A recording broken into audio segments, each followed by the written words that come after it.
आईने हिंदी के एक नए एपिसोड में आपका स्वागत है। इस वीडियो में हम बात करने वाले एक ऐसी खबर के बारे में जो आपको खुश करने वाली है। दोस्तों, क्या भारत आखिरकार अपना खुद का फाइटर जेट इंजन बनाना शुरू कर चुका है? वो इंजन जो दशकों से स्ट्रगल कर रहा था, क्या अब वापसी करने वाला है, और वो भी पहले से ज्यादा ताकतवर रूप में? हम बात कर रहे हैं कावेरी 2.0 इंजन की, जहां पर अब कुछ ऐसी तस्वीरें सामने निकल के आई हैं, कुछ खबरें सामने निकल के आई हैं जो इशारा तो इसी तरफ कर रही है। ये एक ऐसा प्रोजेक्ट है जो सिर्फ एक इंजन नहीं बल्कि भारत की एरो इंजन इंडिपेंडेंस का एक उम्मीद बन चुकी है, और इस समय भारत जो है इस पर काम कर रहा है। दोस्तों, आज भारत अपना फाइटर जेट इंजन बेसिकली काफ़ी डेस्परेटली चाहता है, क्योंकि हम अपनी ओवर डिपेंडेंसी अमेरिका पर कम करना चाहते हैं। अगर हम तेजस मार्क 1 अल्फा की बात करें तो ये अभी भी जनरल इलेक्ट्रिक F404 इंजन पर डिपेंड करेगा, और एक लंबे अरसे तक शायद इसको करना पड़ेगा। लेकिन समस्या ये है कि जनरल इलेक्ट्रिक की तरफ से इंजन डिलीवरीज में डिले देखने को मिली है। 200 से ज़्यादा हमें इंजन्स की ज़रूरत है, और प्रोडक्शन काफ़ी स्लो पड़ा हुआ है। यानी अगर इंजन नहीं मिले तो एयरक्राफ्ट भी हमें नहीं मिलेंगे, और यही वजह है कि भारत इस समय अपना खुद का पावरफुल जेट इंजन विकसित करना चाहता है। कावेरी इंजन प्रोग्राम यही लिए शुरू हुआ था 1980 के दशक में। उद्देश्य भी यही था कि हम आने वाले भविष्य में एक ऐसा उन्नत इंजन विकसित कर लें जो हमारी रिक्वायरमेंट्स को पूरा कर सके, और इसके लिए हमने बहुत सारी समस्याओं का सामना भी किया। हमने इंजन विकसित तो कर लिया, लेकिन वहाँ पर थ्रस्ट हमारे हिसाब का नहीं था, वेट काफ़ी ज़्यादा था, और आफ्टर बर्नर में इश्यूज थे। इसका रिजल्ट ये हुआ कि कावेरी कभी तेजस में डिप्लॉय नहीं हो पाया। लेकिन कहानी यही ख़त्म नहीं होती। अब GTRE लेकर आ रहा है कावेरी 2.0, जो कि सिर्फ अपग्रेड नहीं है, ये एक कंप्लीट रीडिज़ाइन है। जहाँ पर टारगेटेड परफॉर्मेंस की बात करें तो तकरीबन 60 किलोटन का ड्राई थ्रस्ट और 100 किलोटन का थ्रस्ट आफ्टर बर्नर के बाद जनरेट करने का टारगेट रखा गया है। इसको अगर आप F414 से कंपेयर करें या F404 से कंपेयर करें तो F404 में आपको 85 किलोटन का वेट थ्रस्ट देखने को मिलता है, और कावेरी इंजन में यही हमें कावेरी 2.0 में 100 किलोटन का देखने को मिलने वाला है। यानी कावेरी 2.0 हमारे लिए एक बहुत बड़ी उम्मीद बनकर आया है। कावेरी 2.0 में काम ऑलरेडी शुरू हो चुका है अगर हम रिपोर्ट्स की बात माने, और कावेरी 2.0 में कई बड़े बदलाव भी किए जा रहे हैं। जैसे कि इसके एडवांस कोर डिज़ाइन में हमें कुछ अपग्रेड्स देखने को मिले हैं ताकि एयर फ्लो को बेहतर किया जा सके और एफिशिएंसी को इम्प्रूव किया जा सके। नए मटेरियल्स देखने को मिलेंगे, जैसे कि सिंगल क्रिस्टल टर्बाइन ब्लेड्स हो गई, कंपोजिट स्ट्रक्चर हो गए, और ज़्यादा हीट सहने की क्षमता और वजन को कम किया जाए।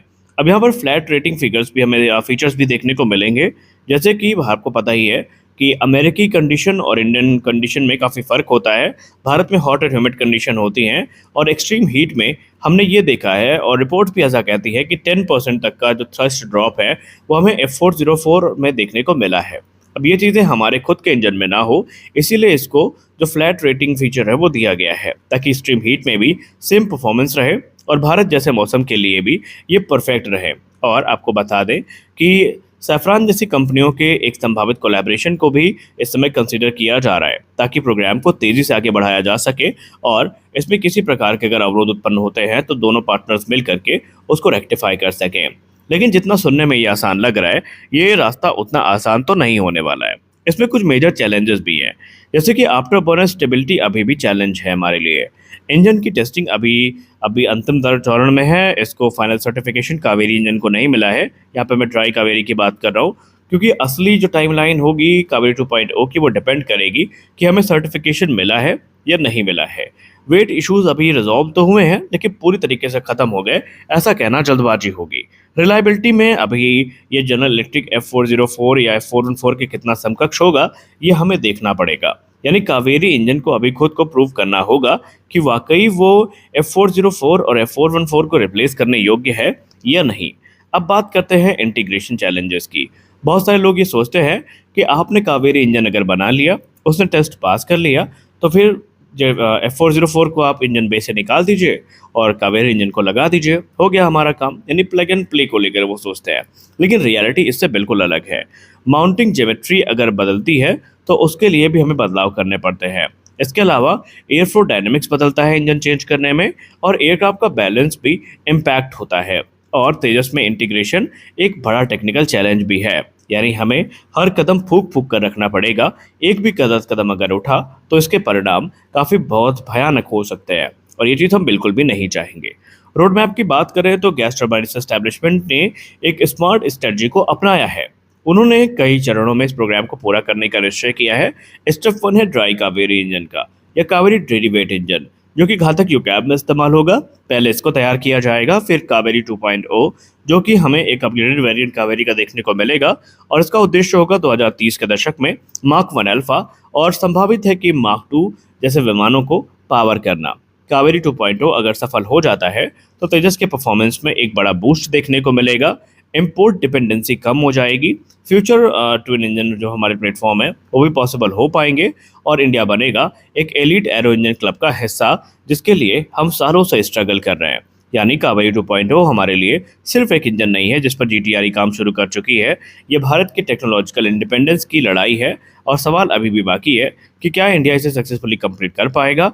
क्या कावेरी 2.0 इंजन हमें F404 को रिप्लेस करता नजर आएगा? हम आशा करते हैं कि इन सब का जवाब हाँ में ही हो जीटीआरई की तरफ से, क्योंकि हमारी उम्मीदें कावेरी से बहुत ज़्यादा जुड़ी हुई है। आपको क्या लगता है, क्या ये चीज़ें पॉसिबल है या नहीं? हमें अवश्य बताएं। क्या चाइना और पाकिस्तान के बीच में अब सब कुछ सामान्य नहीं है? क्या वो पाकिस्तानी मीडिया जो एक समय J-35 मिलने का दम भरती थी, उनके उम्मीदों को चाइना ने सिरे से खारिज कर दिया है? ऐसा हम नहीं बोल रहे हैं, बल्कि ऐसा मीडिया रिपोर्ट्स कह रही हैं। मीडिया रिपोर्ट्स कुछ ऐसा इशारा कर रही है जो पाकिस्तान के लिए तो शुभ संकेत तो नहीं कहा जा सकता।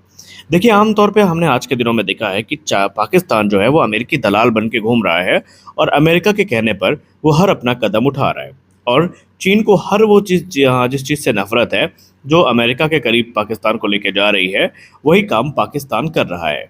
यानी चीन इनसे बिल्कुल भी खुश नहीं है, और भारत ने जिस प्रकार की अपनी रणनीति चली है उसके बाद से माहौल और भी ज़्यादा बदलता नजर आ रहा है। अब इससे पहले आप लोग ये सोचें कि अचानक से मैं किस विषय पर बात करने लगा, आइए जानते हैं। देखिए, चीन ने पाकिस्तान को J-35 स्टेल्थ फाइटर की डिलीवरी 2032 तक रोक दी है, या यूँ कह लें टाल दी है। पहले उम्मीद थी कि 2028 से 29 तक ये विमान पाकिस्तान को मिल सकते हैं, लेकिन अब इसकी डिलीवरी टाइमलाइन में बड़ा बदलाव आ चुका है। इसका प्रमुख कारण बताया जा रहा है चीन और भारत के बीच में जो रिश्ते हैं, इनमें जो हो रहा सुधार है, इसको और चीन और पाकिस्तान के संबंधों में हाल ही के समय में कुछ तनाव और भरोसे की कमी आई है, इसको भी एक इम्पॉर्टेंट फैक्टर के तौर पर देखा जा रहा है। चीन नहीं चाहता कि उन्नत स्तर टेक्नोलॉजी देने से दक्षिण एशिया में दबाव बढ़े, और पाकिस्तान जो इस समय अमेरिका का चरण चुंबन कर रहा है, इससे चीन थोड़ा नाराज भी है। और उसके अलावा चीन, जाहिर सी बात है, कोई चीज़ देगा तो फ्री में तो नहीं देगा, और इसीलिए चीन को इस समय पाकिस्तान की आर्थिक और सुरक्षा समस्याएं काफ़ी अच्छे से दिख रही है, और वो उसको एक क्रिटिकल फैक्टर मानता है। और ये भी कारण बताया जा रहा है जिसके चलते चीन अपने एडवांस जो एयरक्राफ्ट हैं, इनकी डिलीवरी में जो डिले है वो हमें करता नजर आया है।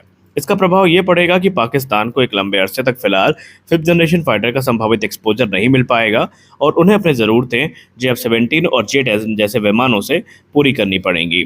और तब तक भारत के पास एक समय होगा कि भारत अपने AMCA को तैयार करके डिप्लॉय कर सके। तो इस वीडियो में बस इतना ही, मिलते हैं अगले वीडियो में, तब तक के लिए जय हिंद।